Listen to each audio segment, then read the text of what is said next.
Siz günler nasıl geçer ki bilmem, İçimdeki derdi kimseye demem. Layık mürit miyim sana bilemem. Zordur kurban zordur, ayrılık zordur. Layık mürit miyim sana bilemem. Zordur şahım zordur, ayrılık zordur. Zordur kurban zordur, ayrılık zordur. Hasretin içinde yanan bir kordur. Gitmesek yolundan kavuşmak zordur. Zordur kurban zordur, ayrılık zordur. Gitmesek yolundan kavuşmak zordur.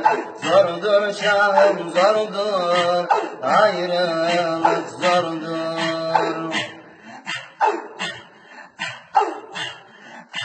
Yağma yağmur yağma dostun yüzüne, hasret kaldım bakamadım yüzüne.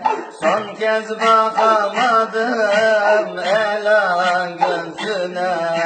Zordur kurban zordur, ayrılık zordur. Son kez bakamadım ela gözüne. Zordur şahım zordur, ayrılık zordur. Zordur kurban zordur, ayrılık zordur. Hasretin içinde yanan bir kordur.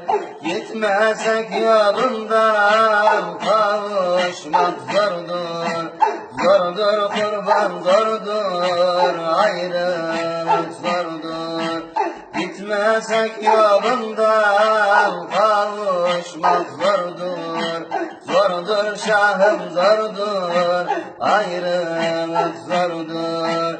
Gitmesek yolundan kavuşmak zordur. Zordur kurban zordur, ayrılık zordur. Zordur şahım zordur, ayrılık